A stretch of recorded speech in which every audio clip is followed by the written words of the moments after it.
لیکن اللہ تعالیٰ فرماتے ہیں کہ ایسا نہیں تھا، بلکہ اللہ تعالیٰ نے انہیں آسمان پہ اٹھا لیا تھا۔ جب عیسیٰ علیہ السلام کے خلاف سازش کی گئی تھی تو عیسیٰ علیہ السلام کے بارے میں ان لوگوں نے یہ فیصلہ کیا تھا، ان کے دشمنوں نے، کہ انہیں سولی چڑھایا جائے گا، قتل کر دیا جائے گا۔ عیسیٰ علیہ السلام اس وقت اپنے حواریوں میں موجود تھے، یعنی جو ان کے مددگار تھے، اور روایات میں آتا ہے کہ ان کے حواریوں کی تعداد 12 یا 17 تھی۔ انہوں نے عیسیٰ علیہ السلام نے ان سے پوچھا اپنے حواریوں سے کہ تم میں سے کون ہے جو میری جگہ قتل ہونے کے لیے تیار ہے، تاکہ اللہ تعالیٰ کی طرف سے اس کی شکل و صورت میرے جیسی بنا دی جائے۔ ایک نوجوان اس کے لیے تیار ہو گیا، چنانچہ عیسیٰ علیہ السلام کو وہاں سے آسمان پر اٹھا لیا گیا، اور بعد میں یہودی آئے تو انہوں نے اس نوجوان کو لے جا کر سولی پر چڑھا دیا، جسے حضرت عیسیٰ علیہ السلام کا ہم شکل بنا دیا گیا تھا، اور عیسیٰ علیہ السلام تو زندہ ہی آسمان پر اٹھا لیے گئے تھے، جبکہ قتل وہ نوجوان ہوا تھا، سولی اس کو چڑھایا گیا تھا۔ اور عیسیٰ علیہ السلام قیامت کے قریب دنیا میں واپس آئیں گے، اور وہ نبی کریم صلی اللہ علیہ وسلم کی شریعت پر ہوں گے، اور وہ دوبارہ ان کی ایک نیچرل ڈیتھ ہوگی، اور اس کے بعد وہ اس دنیا سے دوبارہ پھر چلے جائیں گے۔ اور 70 سے زائد حدیث سے یہ بات ثابت ہے کہ عیسیٰ علیہ السلام دنیا میں ضرور واپس آئیں گے۔ پھر فرمایا، اور اہل کتاب میں سے کوئی ایسا نہ بچے گا جو عیسیٰ علیہ السلام پر ان کی موت سے پہلے ایمان نہ لائے، اور قیامت کے دن وہ ان سب پر گواہ ہوں گے۔ پھر جو لوگ یہودی ہوئے، ان کے ظلم کی وجہ سے، ان کے اکثر لوگوں کو اللہ کی راہ سے روکنے کی وجہ سے، ہم نے ان پر کچھ پاک چیزیں حرام کر دی جو پہلے ان کے لیے حلال تھی۔ یہ آیت کیا بتا رہی ہے؟ کہ انسان کے گناہوں کی وجہ سے اس پہ کچھ حلال چیزیں حرام کر دی جاتی ہیں۔ کبھی کبھی نیکی کے مواقع سامنے ہوتے ہوئے بھی آپ کو توفیق نہیں مل رہی ہوتی کہ ہم وہ کر لیں، تو اس وقت میں انسان کو اپنے گناہ یاد کرنے چاہیے اور استغفار کثرت سے کرنی چاہیے۔ پھر فرمایا، اور اس وجہ سے بھی کہ وہ سود لیتے تھے، حالانکہ انہیں اس سے منع کیا گیا تھا، اور اس وجہ سے بھی کہ وہ لوگوں کا مال ناحق کھاتے تھے، اور ہم نے ان میں سے کافروں کے لیے دردناک عذاب تیار کر رکھا ہے۔ لیکن ان میں سے جو علم میں پختہ ہیں اور مومن ہیں، وہ ایمان لاتے ہیں، اور اس پر جو ان پر نازل کیا گیا ہے اور جو آپ سے پہلے نازل کیا گیا، اور وہ نماز قائم کرتے ہیں اور زکوٰۃ دیتے ہیں اور اللہ اور آخرت کے دن پر ایمان رکھتے ہیں، اور وہی لوگ جنہیں ہم بہت جلد بہت بڑا اجر دیں گے۔ یہاں پہ بات آئی کہ یہ سب کون ہیں جن کو اجر ملے گا؟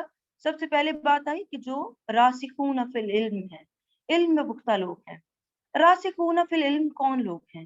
نافع بن یزید رضی اللہ تعالیٰ عنہ کہتے ہیں کہ راسخون فی العلم وہ ہیں جو اللہ کے لیے عاجزی کرنے والے ہیں، اللہ کی رضا کو طلب کرنے والے ہیں، اور اس کے لیے انتہائی عاجز ہوتے ہیں، اور اپنے سے اوپر والوں پر بڑائی کا اظہار نہیں کرتے، اور اپنے سے کم تر لوگوں کو حقیر نہیں سمجھتے۔ یہ ان کی علامات ہیں جو علم میں پختہ لوگ ہوتے ہیں، کیونکہ جب علم میں پختگی آتی ہے نا تو اتنی ہی انسان میں عاجزی آتی جاتی ہے۔ پھر کسی نیک انسان کا قول ہے، وہ فرماتے ہیں، اور راسخون فی العلم وہ ہوتے ہیں جن میں 4 چیزیں پائی جاتی ہیں۔ سب سے پہلی یہ کہ اس کے اور اللہ کے درمیان تقوی ہوتا ہے، وہ اللہ سے ڈرنے والا ہوتا ہے۔ اس کے اور مخلوق کے درمیان عاجزی ہوتی ہے، اس کے اور دنیا کے درمیان بے رغبتی ہوتی ہے، اور اس کے نفس کے درمیان مجاہدہ پایا جاتا ہے۔ علم بہت سے لوگوں کو ملتا ہے، لیکن یہ 4 چیزیں بہت کم لوگوں میں پائی جاتی ہیں۔ اس لیے اگر اللہ تعالیٰ ہمیں علم عطا کر رہے ہیں تو ہمیں غور کرنے کی ضرورت ہے، ہمیں اس پہ کام کرنے کی ضرورت ہے کہ ہمارے اندر یہ 4 چیزیں بھی پائی جائیں۔ پھر فرمایا، اے نبی صلی اللہ علیہ وسلم، بے شک ہم نے آپ کی طرف وحی نازل کی، جسے ہم نے نوح اور اس کے بعد دوسرے نبیوں کی جیسے ہم نے نوح اور اس کے بعد دوسرے نبیوں کی طرف وحی کی، اور ہم نے ابراہیم علیہ السلام، اسماعیل علیہ السلام، اسحاق، یعقوب اور ان کی اولاد، اور عیسیٰ علیہ السلام، ایوب علیہ السلام، یونس علیہ السلام، ہارون علیہ السلام اور سلیمان علیہ السلام کی طرف وحی کی، اور ہم نے داؤد علیہ السلام کو زبور عطا کی، اور ہم نے کئی رسول بھیجے، اس سے پہلے ہم ان کا حال ان کے سامنے بیان کر چکے ہیں، اور کئی رسول ایسے ہیں کہ ان کا حال ہم نے آپ کے سامنے بیان نہیں کیا، اور اللہ نے موسیٰ علیہ السلام سے خاص طور پر کلام کیا، اور خوشخبری دینے والے اور ڈرانے والے رسول بھیجے، تاکہ رسولوں کے بعد لوگوں کے لیے اللہ کو الزام دینے کی کوئی گنجائش نہ رہے کہ ہمارے پاس تو اللہ کا پیغام ہی نہیں آیا تھا۔ اور اللہ بہت زبردست اور خوب حکمت والا ہے۔ لیکن اللہ نے آپ صلی اللہ علیہ وسلم پر جو نازل کیا اور وہ اس کی گواہی دیتا ہے کہ اس نے اپنے علم کے ساتھ سب کچھ نازل کیا، اور فرشتے بھی گواہی دیتے ہیں، اور اللہ بطور گواہی کافی ہے۔ آپ یہ دیکھ رہے ہیں یہاں پہ فرشتوں کی گواہی اور علم والوں کی گواہی اکٹھی آئی، یعنی علم والوں کے درجے کو فرشتوں کے برابر قرار دیا گیا ہے۔ تو علم کا حاصل کرنا، اس کو لینا، یہ بہت بڑی بات ہوتی ہے، اس لیے کہ ان کا درجہ، فرشتے جو ہر عیب سے پاک ہیں، ہر گناہ سے پاک ہیں، اور ہر وقت اللہ کے سامنے عاجز ہیں، تو جو علم والے ہوتے ہیں ان کے درجے بھی پھر اتنے ہی بلند ہو جاتے ہیں۔ اس لیے ہمیں علم کے لیے کوششیں کرنی چاہیے۔ بے شک جن لوگوں نے کفر کیا اور لوگوں کو اللہ کی راہ سے روکا، یقیناً وہ دور کی گمراہی میں جا پڑے ہیں۔ بے شک جن لوگوں نے کفر کیا اور ظلم کیا، اللہ کے شایان نہیں کہ وہ انہیں بخش دے، اور نہ یہ شایان ہے کہ وہ انہیں سیدھی راہ دکھائے، مگر وہ انہیں جہنم کا راستہ دکھائے گا جن میں وہ ہمیشہ رہیں گے، اور یہ اللہ کے لیے بہت آسان ہے۔ اے لوگو، یقیناً یہ رسول تمہارے رب کی طرف سے حق لے کر تمہارے پاس آیا ہے، لہٰذا تم ایمان لاؤ، یہ تمہارے لیے بہتر ہوگا۔ اور اگر تم کفر کرو گے تو آسمان اور زمین میں جو کچھ ہے اللہ ہی کے لیے ہے، اور اللہ خوب جاننے والا اور خوب حکمت والا ہے۔ اے اہل کتاب، اپنے دین کے بارے میں حد سے نہ گزرو، اور اللہ کے بارے میں حق بات کے سوا کچھ نہ کہو۔ دین میں حق بات کے سوا کچھ نہ کہنا، اور اللہ تعالیٰ کے بارے میں ایسی باتیں کہہ دینا جو اللہ تعالیٰ نے فرمائی ہی نہیں ہے۔ بعض لوگ اللہ تعالیٰ کے بارے میں ایسی باتیں منسوب کرتے ہیں جو اصل میں ہوتی ہی نہیں ہیں۔ جیسے ہمارا یہ تقیہ کلام ہوتا ہے، ہم بہت زیادہ اپنی زبان میں یہ چیز استعمال کرتے ہیں کہ جیسے میں نے کہا کہ اللہ بھی ایسا ہی کہتا ہوگا، کہ جیسے یہ کہہ رہے ہیں نا، تو اللہ بھی کیا سوچتے ہوں گے کہ یہ کیا کرتے ہیں۔ اب بات یہ ہے کہ ہمیں یہ بات کس نے بتائی ہے کہ اللہ تعالیٰ یہ سوچتے ہوں گے یا یہ کرتے ہوں گے، کیونکہ کچھ باتیں تو قرآن حدیث میں ہیں، کچھ نہیں بھی ہوتی، ہم خود سے ہی سوچ لیتے ہیں کہ اللہ بھی کیا سوچتے ہوں گے، اللہ بھی کیا کہتے ہوں گے۔ تو ایسا کہنا کہاں سے کہہ رہے ہیں؟ کیا کوئی وحی ہے ہمارے پاس یا قرآن میں لکھا ہے؟ تو بات ہمیشہ وہ کہنی چاہیے جو اوتھینٹک ہو۔ پھر کہا کہ دین میں حد سے نہ گزرو۔ دین میں حد سے گزرنے کا مطلب کیا ہے؟ کہ دیندار ایسی چیز کو ظاہر کرے جو اس حد کو ہی ختم کر دے جو دین نے اس کے لیے مقرر کی ہے۔ جیسے یہود نے عیسیٰ علیہ السلام کو اور محمد صلی اللہ علیہ وسلم کو نبی نہیں مانا، اور عیسائیوں نے کیا کیا؟ ان کو بیٹا بنا دیا۔ تو یہ ہے حد سے گزرنا، کہ آپ ہر چیز کو بندگی کی حد سے آگے لے جائیں، اللہ تعالیٰ کی اکول کر دیں۔ یہ غلط ہے، اس طرح نہیں کرنا۔ پھر فرمایا بے شک مسیح عیسیٰ ابن مریم تو اللہ کا رسول اور اس کا کلمہ ہے، جسے اللہ نے مریم علیہ السلام کی طرف ڈالا، اور وہ اس کی طرف ایک روح ہے۔ چنانچہ تم اللہ اور اس کے رسولوں پر ایمان لاؤ، اور یہ نہ کہو کہ معبود تین ہیں، اس سے باز آ جاؤ، یہ تمہارے لیے بہتر ہے۔ بے شک اللہ ہی واحد معبود ہے، اور اس سے پاک ہے کہ اس کی کوئی اولاد ہو، اور آسمانوں اور زمین میں جو کچھ ہے اسی کا ہے، اور اللہ بطور کارساز کافی ہے۔ یہ جو تین ہیں کہ معبود تو تین ہے، یہ عیسائیوں کا ایک عقیدہ ہے۔ وہ کہتے ہیں کہ عیسیٰ علیہ السلام، مریم علیہ السلام اور خدا، کبھی کہتے ہیں یہ تین ہیں خدا ہیں، کبھی وہ کہتے ہیں کہ اللہ تعالیٰ، عیسیٰ علیہ السلام اور جبرائیل علیہ السلام یہ خدا ہیں۔ یہ ان کا ایک عقیدہ ہے جو بالکل غلط ہے، ایسا کچھ نہیں ہے، کیونکہ اللہ تعالیٰ خود فرماتے ہیں کہ اللہ ایک ہے۔ پھر فرمایا مسیح عیسیٰ ابن مریم کو اللہ تعالیٰ کا بندہ ہونے میں کوئی عار نہیں، اور نہ مقرب فرشتوں کو عار ہے، اور کوئی اللہ کی عبادت کو اگر عار خیال کرے، یعنی اس کو کوئی مشکل سمجھے اور تکبر کرے، تو اللہ جلد ان سب کو اپنی طرف جمع کرے گا۔ پھر جو لوگ ایمان لائے اور انہوں نے نیک عمل کیے تو اللہ انہیں ان کے پورے اجر دے گا، اور انہیں اپنے فضل سے زیادہ عطا کرے گا۔ اور جن لوگوں نے اللہ کی عبادت کو عار خیال کیا اور تکبر کیا تو وہ انہیں دردناک عذاب دے گا، اور اللہ کے سوا اپنے لیے کوئی حمایتی اور کوئی مددگار وہ نہ پائیں گے۔ اے لوگو، تمہارے رب کی طرف سے تمہارے پاس ایک دلیل آ گئی ہے، اور ہم نے تمہاری طرف ایک واضح نور نازل کیا ہے، پھر جو لوگ اللہ پر ایمان لے آئے اور ان کے دین کو مضبوطی سے پکڑ لیں تو ضرور انہیں اپنی رحمت اور وہ فضل میں داخل کرے گا اور انہیں اپنی طرف پہنچنے کے لیے راستہ دکھائے گا۔ یستفتونک قل اللہ یفتیکم فی الکلالہ، اے نبی صلی اللہ علیہ وسلم، لوگ آپ سے فتویٰ پوچھتے ہیں، کہہ دیجئے اللہ کلالہ کے بارے میں تمہیں حکم دیتا ہے کہ اگر کوئی شخص مر جائے جس کی کوئی اولاد نہ ہو اور اس کی ایک بہن ہو اور اس کے لیے بھائی کے لیے چھوڑے ہوئے مال کا آدھا حصہ ہے۔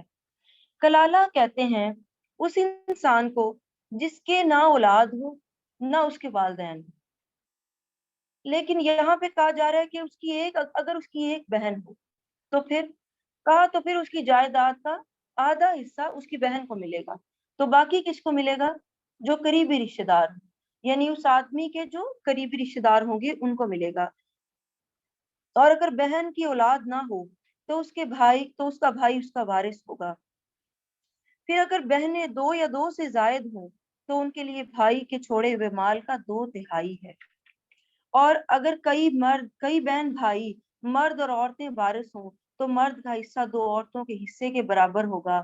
اللہ تمہارے لیے وضاحت سے بیان کرتا ہے تاکہ تم گمراہ نہ ہو جاؤ، اور اللہ خوب جاننے والا اور خوب علم والا ہے۔ تو کلالہ ایک بڑا ہی اہم ٹاپک ہے، اور یقیناً اس کے اندر کچھ چیزیں ایسی ہیں جس کی وجہ سے اس کی اتنی اہمیت آئی کہ پوری آیت اس پہ اتاری گئی۔ عمر رضی اللہ تعالیٰ عنہ نے جمعے کا خطبہ دیا اور نبی صلی اللہ علیہ وسلم کا تذکرہ کیا، اور پھر ابو بکر رضی اللہ تعالیٰ عنہ کا کیا اور کہا، میں اپنے بعد کوئی چیز ایسی نہیں چھوڑ رہا جو میرے بعد کلالہ سے زیادہ اہم ہو۔ میں نے نبی صلی اللہ علیہ وسلم سے کسی اور بارے میں اتنے سوال نہیں کیے جتنے کلالہ کے بارے میں کیے، اور آپ نے بھی مجھے اتنی کسی معاملے میں تاکید نہیں فرمائی جتنی کلالہ کے بارے میں فرمائی، حتیٰ کہ آپ صلی اللہ علیہ وسلم نے اپنی انگلی میرے سینے میں چبھوئی اور فرمایا، اے عمر، کیا موسم گرما میں نازل ہونے والی آیت کافی نہیں ہے جس سے مسئلہ واضح ہو جائے؟ میں اگر عمر زندہ رہا تو اس کے بارے میں ایسا فیصلہ کروں گا جو ہر کوئی سمجھ سکے، اور جو قرآن پڑھتا ہو اور سمجھتا ہو، اور جو قرآن نہ پڑھتا ہو اور نہ سمجھتا ہو۔ تو اس لیے اس سے کیا پتہ چلتا ہے کہ یہ معاملہ بہت اہم معاملہ ہے، اس کو ایسے ہی نہیں سمجھنا چاہیے، اور خاص طور پر وراثت کا معاملہ بڑا اہم معاملہ ہے۔ سورۃ المائدہ، بسم اللہ الرحمن الرحیم۔ سورۃ المائدہ مدنی سورت ہے اور اس کا کوئی بھی حکم منسوخ نہیں ہے، آخری دور میں نازل ہونے والی سورت ہے۔ قرآن میں 88 دفعہ 88 ٹائمز یا ایھا الذین آمنوا کہا گیا، اور اس میں سے 16 دفعہ یا ایھا الذین آمنوا اس سورت میں آیا۔ تو اس سے کیا پتہ چلتا ہے کہ یہ بہت ہی اہم سورت ہے۔ یا ایھا الذین آمنوا اوفوا بالعقود، اے لوگو جو ایمان لائے ہو معاہدے پورے کیا کرو۔ تمہارے لیے چوپائے مویشی حلال کیے گئے ہیں سوائے ان کے جن کے نام تمہیں ابھی پڑھ کر سنائے جائیں گے۔ جب تم احرام کی حالت میں ہو تو شکار کو حلال نہ جانو، بے شک اللہ جو فیصلہ کرتا ہے، جو چاہتا ہے وہ فیصلہ کرتا ہے۔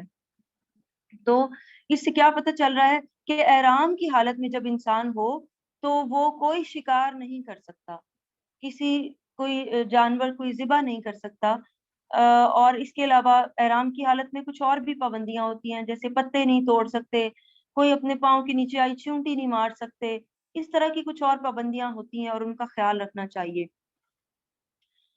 پھر فرمایا کہ شروع میں آیا کہ ایمان والوں کو کہا جا رہا ہے کہ وعدوں کو پورا کرو۔ انس بن مالک رضی اللہ تعالیٰ عنہ سے روایت ہے، نبی صلی اللہ علیہ وسلم نے فرمایا، اس شخص میں ایمان نہیں جس میں امانت نہیں، اور اس کا دین نہیں جس میں وعدے کی پابندی نہیں۔ ہمارے ہاں کیا ہوتا ہے، جو نماز اور روزہ جو پردہ کرنے لگ جاتا ہے وہ دیندار کہلانے لگ جاتا ہے، لیکن ایسا نہیں ہے۔ وعدے کی پابندی اور انسانوں کے ساتھ جو معاملات ہیں وہ بھی دین میں شامل ہوتے ہیں۔ پھر فرمایا، اے لوگو جو ایمان لائے ہو، اللہ کی نشانیوں کی بے حرمتی نہ کرو، نہ حرمت والے مہینوں کی، نہ حرم میں قربان ہونے والے جانوروں کی، اور نہ پٹے پہنائے جانوروں کی، اور نہ بیت الحرام کا قصد کرنے والوں کی، اور اپنے رب کا فضل اور اس کی رضا تلاش کرتے ہیں، اور جب تم احرام کھول دو تو شکار کر سکتے ہو، اور کسی قوم کی دشمنی تمہیں اس کے لیے اس سے زیادتی کرنے پر آمادہ نہ کرے کہ انہوں نے تمہیں مسجد حرام سے روک دیا تھا۔ یہاں ہوا کیا تھا کہ مکہ جب فتح ہو گیا تھا تو مسلمانوں کو غلبہ مل گیا تھا، لیکن کہا کہ غلبہ بھی مل گیا ہے، اب تمہارے حوالے ہے مکہ، تم وہاں کے سب کچھ کرنے والے ہو، تو جیسے حدیبیہ کے موقع پہ انہوں نے تمہیں نکالا تھا، اب تم ان کے ساتھ زیادتی نہ کرنا، اگر کرو گے تو یہ غلط ہوگا۔ پھر فرمایا اور تم نیکی اور پرہیزگاری کے کاموں میں ایک دوسرے کی مدد کرو، اور گناہ اور زیادتی کے کاموں میں ایک دوسرے کی مدد نہ کرو، اور اللہ سے ڈرو، بے شک اللہ سخت عذاب دینے والا ہے۔ تمہارے لیے حرام کیے گئے ہیں مردہ جانور، خون، سور کا گوشت، اور وہ جانور جس پر اللہ کے سوا کسی اور کا نام پکارا جائے، اللہ کے سوا کسی اور کا نام پکارا جائے۔ وہ کون سے جانور ہیں؟ بعض اوقات ہم کہتے ہیں ہم کہیں کسی خاص جگہ پہ لے جا کے ذبح کر رہے ہوتے ہیں، لیکن ہم کہتے ہیں کہ نہیں ہم اللہ کے لیے ذبح کر رہے ہیں، ہم اس پہ تکبیر بھی پڑھ رہے ہیں۔ کسی اور کے لیے اور اللہ کے لیے ذبح کرنے میں ایک چھوٹا سا فرق اگر آپ سمجھ جائیں گے تو آپ کو آسانی ہو جائے گی، اور وہ کیا کہ آپ کس کو خوش کرنے کے لیے یہ کر رہے ہیں۔ کیا آپ کسی انسان کو، کسی قبر والے کو خوش کرنے کے لیے ذبح کر رہے ہیں، یا اللہ کے لیے کر رہے ہیں؟ اگر آپ اللہ کو خوش کرنے کے لیے کر رہے ہیں پھر آپ کو کسی خاص جگہ پہ لے جانے کی ضرورت نہیں ہے۔ ہاں وہ جگہ خاص طور پہ جن کا اللہ نے کہا کہ وہاں جا کے ذبح کرو، جیسے حج کے موقع پہ مکہ میں ذبح کرنے کا حکم ہے، وہ اور بات ہے، لیکن اس کے علاوہ اگر آپ کر رہے ہیں تو پھر آپ کو سوچنے کی ضرورت ہے کہ میں کس کو خوش کر رہی ہوں، کس کے لیے کر رہی ہوں، تو فیصلہ آپ کا دل آپ کو بہترین دے دے گا۔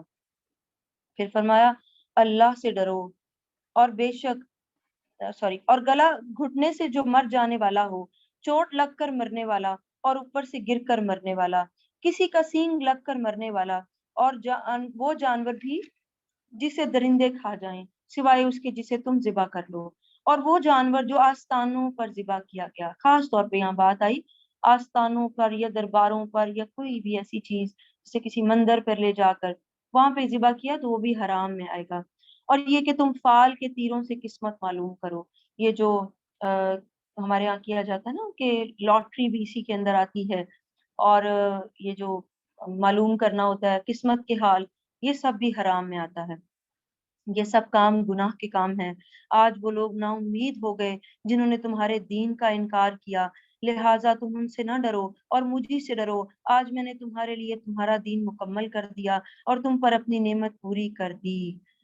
اللہ، یہ آیت آخری حج کے موقع پہ اتری تھی، نبی صلی اللہ علیہ وسلم نے ایک ہی حج کیا تھا، اس دن یہ آیت اتری تھی، اور اس میں ہر چیز کلیئر کر دی۔ نبی صلی اللہ علیہ وسلم نے فرما دیا کہ جو میں نے تمہیں بتانا تھا وہ بتا دیا۔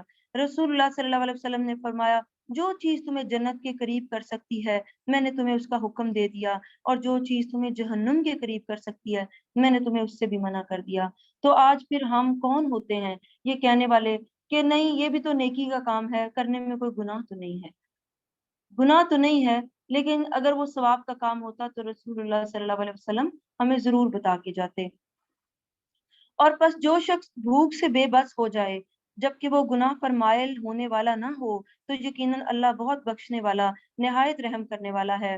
اے نبی صلی اللہ علیہ وسلم، لوگ آپ سے پوچھتے ہیں کہ ان کے لیے کھانے کی کیا کیا چیزیں حلال کی گئی ہیں، چنانچہ کہہ دیجئے تمہارے لیے پاک چیزیں حلال کی گئی ہیں، اور ان شکاری جانوروں کا کیا ہوا شکار حلال ہے جسے تم سدھار لیتے ہو، اور اللہ نے تمہیں جو سکھایا ہے اس کے مطابق تم انہیں سکھاتے ہو، بس جو شکار تمہارے لیے پکڑ رکھیں اس پر اللہ کا نام پڑھو اور ان سے کھاؤ اور اللہ سے ڈرتے رہو، بے شک اللہ جلد حساب لینے والا ہے۔ آج تمہارے لیے پاک چیزیں حلال کر دی گئی ہیں، اور اہل کتاب کا کھانا تمہارے لیے حلال ہے اور تمہارا کھانا ان کے لیے حلال ہے، اور تمہارے لیے پاک دامن عورتیں اور ان لوگوں کی اور پاک دامن عورتیں حلال ہیں جنہیں تم سے پہلے کتاب دی گئی، جبکہ تم انہیں ان کے مہر دے دو، نیز انہیں نکاح کی قید میں لانے والے بنو، نہ کہ بدکاری کرنے والے اور نہ چھپی آشنائی رکھنے والے، اور جو ایمان سے انکار کرے تو اس کا عمل یقیناً برباد ہو گیا اور آخرت میں وہ خسارہ اٹھانے والوں میں سے ہوگا۔ رسول اللہ صلی اللہ علیہ وسلم نے فرمایا مہر، حق مہر یا جس وعدے کے ساتھ عورت کی شرمگاہ کو حلال کیا جاتا ہے تو یہ اسی عورت کا حق ہے۔ عقد نکاح کے بعد عورت کے باپ، بھائی یا کسی کی بھی تکریم کی جائے تو یہ اسی کا ہوگا. یعنی شادی کے بعد عورت کی فیملی کی عزت کرنی چاہیے، جو کہ ہمارے یہاں بہت کم ہوتی ہے. اور انسان کی سب سے زیادہ جس چیز سے تکریم کی جانی چاہیے وہ اس کی بہن یا بیٹی ہے. یعنی یہ عزت کا باعث ہیں یہ خواتین، بہن بیٹیاں. تو ان چیزوں کا خیال رکھنا چاہیے. پہلے تو ایسا کیا جاتا تھا کہ اگر کوئی بہن بیٹی کسی کے دروازے پہ آ جاتی، کوئی ریکویسٹ کرتی، تو لوگ اس بات کو بڑے سے بڑے جھگڑے کو چھوڑ دیا کرتے تھے کہ بہن اور بیٹی آ گئی ہے. لیکن اب ایسا بدقسمتی کے ساتھ ہے کہ اب ان چیزوں کا خیال نہیں رکھا جاتا. وہ اخلاقیات جو پہلے ہمارے اندر تھیں اب کچھ کمی سی ہو گئی ہے ان چیزوں کی. پھر فرمایا یا ایھا الذین آمنوا اذا قمتم الی الصلاۃ فاغسلوا وجوہکم، اے لوگو جو ایمان لائے ہو، جب تم نماز کے لیے اٹھو تو اپنے چہرے اور اپنے کوہنیوں تک اپنے ہاتھ دھو لو. وضو کا طریقہ بتایا جا رہا ہے. کیا کرو؟ پہلے چہرہ دھو، وضو کے فرائض ہیں یہ. پھر کوہنیوں تک اپنے ہاتھ دھو لو اور اپنے سروں کا مسح کر لو اور اپنے پاؤں کو ٹخنوں تک دھو لو. اور اگر تم جنابت کی حالت میں ہو تو غسل کر لو. اور اگر تم بیمار ہو یا سفر کی حالت میں ہو یا تم میں سے کوئی قضائے حاجت سے فارغ ہو کر آیا یا تم نے عورتوں کے ساتھ ہم بستری کی ہو، پھر پانی نہ ملے تو پاک مٹی سے تیمم کر لو. اور آگے تیمم کا طریقہ بھی بتایا جا رہا ہے. بس اسے اپنے چہرے اور ہاتھوں پہ مل لو. تیمم کا کیا طریقہ ہوتا ہے؟ سادہ سا طریقہ ہے تیمم کا. آپ مٹی لیں تھوڑی سی اور اس مٹی کو اپنے ہاتھوں کے اوپر مل لیں. مل کے پھر اس کو جھاڑ لیں، ہاتھوں سے مٹی کو جھاڑ کے اس کے بعد پہلے اپنے چہرے کے اوپر دونوں ہاتھ مل لیں، اس کے بعد اپنے ہاتھوں کے اوپر لگا لیں. یعنی جیسے ہم ہاتھ صابن لگاتے ہیں ہاتھوں پہ، اسی طرح اپنے ہاتھوں کے اوپر مٹی لگا لیں.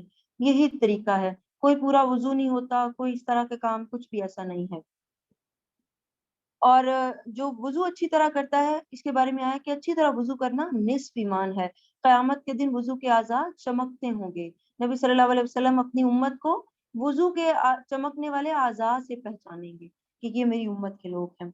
اللہ نہیں چاہتا کہ تمہیں تنگی میں ڈالے، بلکہ وہ چاہتا ہے کہ تمہیں پاک کر دے اور تم پر اپنی نعمت پوری کر دے تاکہ تم شکر گزار بنو. اور تم پر اللہ کی جو نعمت ہوئی اسے یاد رکھو اور وہ عہد بھی یاد رکھو جو اس نے تم سے معاہدہ کیا، اور جب تم نے کہا کہ ہم نے سنا اور اطاعت کی، اور اللہ سے ڈرو، بے شک اللہ سینوں کے راز خوب جانتا ہے. اے لوگو جو ایمان لائے ہو، تم اللہ کے لیے حق پر قائم رہنے والے اور انصاف کی گواہی دینے والے بنو، اور کسی قوم کی دشمنی تمہیں اس بات پر آمادہ نہ کرے کہ تم عدل نہ کرو. عدل کرو، یہی بات تقویٰ کے زیادہ قریب ہے. اللہ سے ڈرو، بے شک تم جو عمل کرتے ہو اللہ اس سے خوب آگاہ ہے. نبی کریم صلی اللہ علیہ وسلم نے فرمایا انصاف کرنے والے قیامت کے دن نور کے ممبروں پر ہوں گے، اللہ کے دائیں جانب ہوں گے اور اللہ کے دونوں ہاتھ دائیں ہیں. یہ وہ لوگ ہوں گے جو اپنے فیصلوں میں اپنے گھر والوں میں اور ماتحتوں کے درمیان عدل کرتے تھے. کوئی بھی سامنے آ جائے، کوئی بھی، چاہے کوئی اپنا گھر والا ہی سامنے ہو، پھر بھی انصاف سے کام لیں. اللہ نے ان لوگوں سے وعدہ کیا ہے جو ایمان لائے اور انہوں نے نیک عمل کیے، ان کے لیے بخشش اور بہت بڑا اجر ہے. اور جن لوگوں نے کفر کیا اور ہماری آیتوں کو جھٹلایا وہی لوگ دوزخی ہیں. اے لوگوں جو ایمان لائے ہو، اپنے اوپر اللہ کی نعمت کو یاد کرو.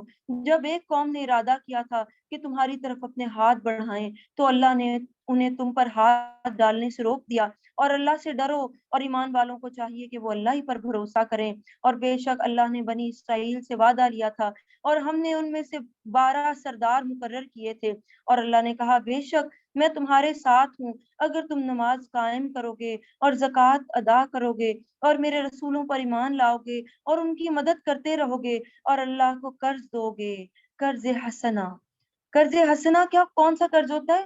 جو خالصتاً اللہ کی رضا کے لیے اور دین پہ خرچ کیا جائے، دین کے کاموں پہ خرچ کیا جائے، وہ ہوتا ہے قرض حسنہ. یہاں خاص طور پہ وہ اس کی بات آ رہی ہے کہ اللہ کو قرض حسنہ دو گے تو میں ضرور تم سے تمہاری برائیاں دور کر دوں گا اور ضرور تمہیں ایسے باغوں میں داخل کروں گا جن کے نیچے نہریں بہتی ہیں.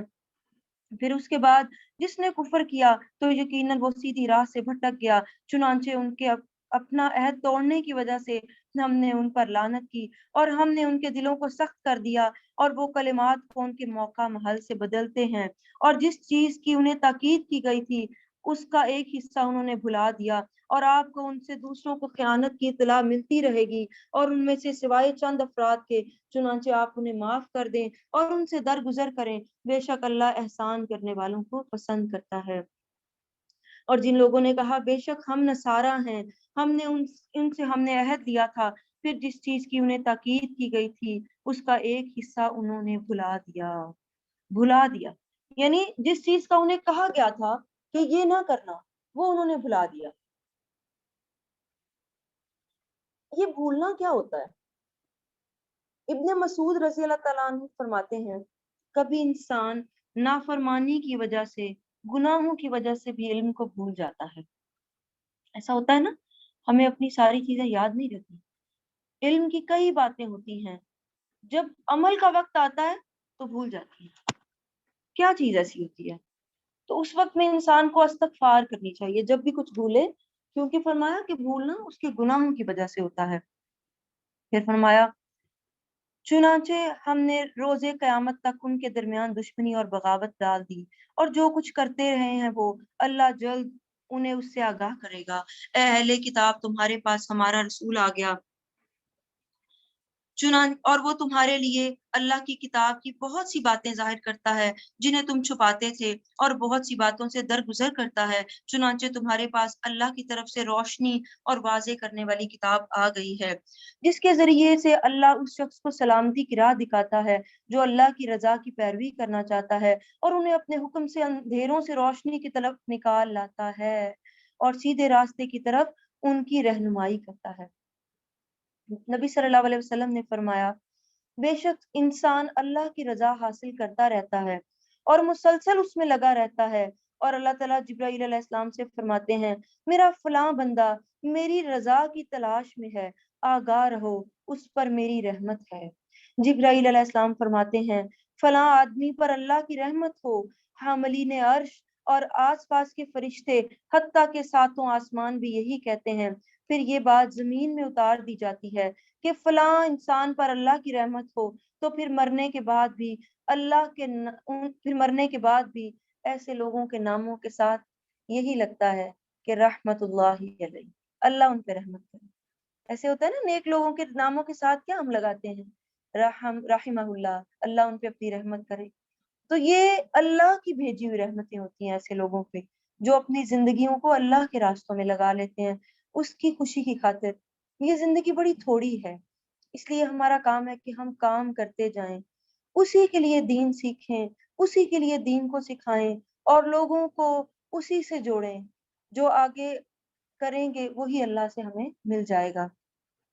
پھر فرمایا یقیناً ان لوگوں نے کفر کیا جنہوں نے یہ کہا کہ بے شک اللہ تو وہی مسیح ابن مریم ہے۔ اے نبی صلی اللہ علیہ وسلم کہہ دیجئے پس کون ہے جو اللہ کے آگے کچھ اختیار رکھتا ہو؟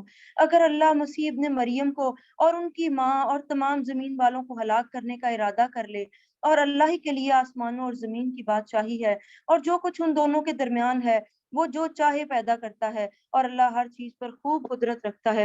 اور یہودیوں اور عیسائیوں نے کہا ہم اللہ کے بیٹے اور اس کے پیارے ہیں۔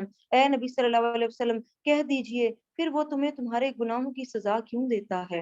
نہیں، بلکہ تم بھی اسی کی مخلوق میں سے انسان ہو، وہ جسے چاہے بخش دیتا ہے اور جسے چاہے عذاب دیتا ہے، اور اللہ کے لیے آسمانوں اور زمین کی بادشاہی ہے اور جو کچھ ان دونوں کے درمیان ہے اسی کی طرف لوٹ کر جانا ہے۔ بات یہ ہے کہ یہود و نصارہ کہتے تھے ہم اللہ کے بیٹے ہیں، ہم تو بڑے پیارے ہیں۔ آپ سوچیں کیا ہم نہیں ایسا کہتے؟ کیا مسلمان نہیں ایسا کہتے؟ مسلمان بھی ایسا کہتے ہیں۔ ہم نہیں کہتے ہم نے تو لا الہ الا اللہ پڑھا ہے، ہم تو بخشے بخشائے ہیں، ہم تو جنت میں چلے ہی جائیں گے۔ اسی بنیاد پہ بہت سے لوگ نیکی کی طرف نہیں آتے، قرآن نہیں پڑھتے کہ کوئی بات نہیں، نہ بھی کیا تو خیر ہے، بخشش تو ہو ہی جائے گی۔ یہ انسان کی غلط فہمی ہے، اور جو اس طرح کی غلط فہمیاں پیدا کرتے ہیں ان لوگوں سے بچیں۔ پھر فرمایا اے اہل کتاب تمہارے پاس ہمارا رسول آ گیا ہے جو رسولوں کے وقفے کے بعد تمہارے لیے باتیں کھول کر بیان کرتا ہے تاکہ تم یہ نہ کہو کہ ہمارے پاس تو کوئی خوشخبری دینے والا اور کوئی ڈرانے والا نہیں آیا، بس یقیناً تمہارے پاس خوشخبری دینے والا اور ڈرانے والا آ گیا ہے اور اللہ ہر چیز پر خوب قادر ہے۔ اور جب موسیٰ علیہ السلام نے اپنی قوم سے کہا اے میری قوم اللہ کی وہ نعمت یاد کرو جو اس نے تم پر کی، اور جب اس نے تم میں سے نبی بنائے اور تمہیں بادشاہ بنایا اور تمہیں وہ کچھ دیا جو ساری دنیا میں کسی کو نہیں دیا تھا، اے میری قوم مقدس زمین میں داخل ہو جاؤ جو اللہ نے تمہارے نام لکھ دی ہے، اور تم اپنی پشت کے بل نہ موڑو بس تم خسارہ پانے والوں میں سے ہو جاؤ گے۔ یہاں پہ ارض مقدس کس کو کہا جا رہا ہے؟ جب یوسف علیہ السلام مصر میں تھے اور ان کے جو والد تھے یعقوب علیہ السلام، وہ اپنے علاقے میں تھے، یعنی ان کا جو علاقہ تھا وہ میرے ایک دم ذہن سے نکل گیا،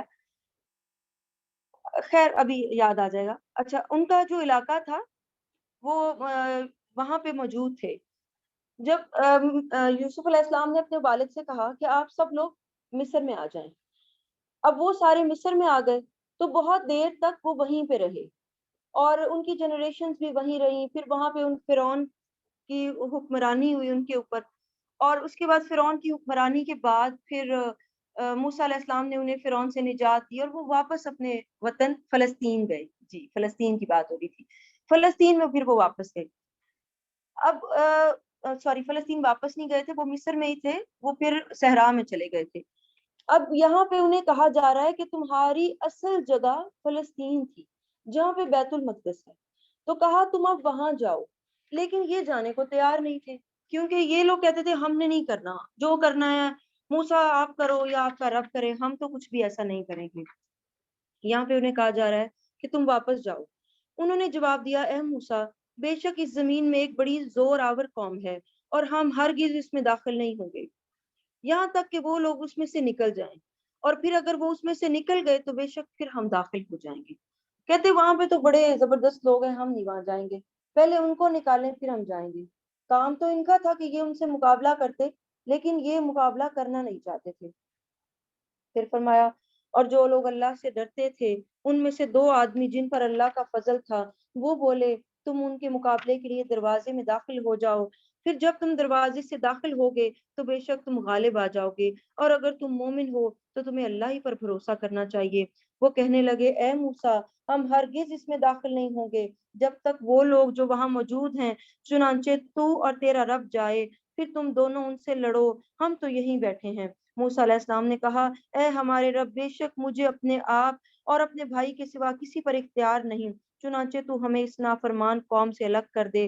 اللہ نے فرمایا بے شک وہ مقدس زمین ان لوگوں پر 40 برس تک حرام کر دی گئی ہے، وہ زمین میں 40 برس تک ادھر ادھر بھٹکتے رہیں گے، چنانچہ آپ اس نافرمان قوم کا غم نہ کھائیں، اور اے نبی صلی اللہ علیہ وسلم آپ انہیں آدم کے 2 بیٹوں کا واقعہ ٹھیک ٹھیک سنائیں۔ کون سے 2 بیٹے تھے؟ حابیل اور قابیل۔ فرمایا ان کا واقعہ سنائیں جب ان دونوں نے قربانی کی تھی، پھر ان دونوں میں سے ایک کی قربانی کو قبول کر لیا گیا اور دوسرے کی قربانی قبول نہ کی گئی۔ دوسرا بولا میں تجھے قتل کروں گا، پہلے نے جواب دیا اللہ صرف پرہیزگاروں سے قربانی قبول کرتا ہے، اگر تو اپنا ہاتھ میری طرف سے بڑھائے گا کہ مجھے قتل کر دے تو میں اپنا ہاتھ تیری طرف نہیں بڑھاؤں گا کہ تجھے قتل کروں، بے شک میں اللہ سے ڈرتا ہوں جو سب جہانوں کا رب ہے۔ میں تو چاہتا ہوں کہ تو میرا اور اپنا گناہ اپنے سر لے لے اور دوزخیوں میں شامل ہو جائے، اور ظالموں کا یہی بدلہ ہے۔ پھر اس کے نفس نے اسے اپنے بھائی کے قتل کرنے پر اکسایا، چنانچہ اس نے قتل کر دیا اور وہ خسارہ پانے والوں میں سے ہو گیا۔ پھر اللہ نے وہاں ایک کوا بھیجا اور وہ اپنے پنجوں سے زمین کو ریدنے لگا تاکہ وہ اسے دکھائے کہ وہ اپنے بھائی کی لاش کیسے دفن کرے۔ تو بات یہ ہے کہ اللہ تعالیٰ کسی کو بھی سکھانے والوں میں سے رکھ سکتا ہے۔ یہاں پہ کون سکھا رہا ہے؟ ایک کوا، ایک جانور۔ تو اللہ تعالیٰ اپنے دین کا کام کسی سے بھی لے سکتا ہے، اس لیے یہ نہ سوچیں کہ میں ہی ہوں جو دین کا کام کروں گی تو میں نہ کروں گی تو کون کرے گا، ایسا نہ سوچیں۔ اس لیے اگر اللہ تعالیٰ آپ سے دین کا کام لے رہا ہے تو اس کو اللہ کی رحمت سمجھیں کہ اس نے آپ کو دین کے کام کے لیے چنا۔ پھر فرمایا وہ کہنے لگا افسوس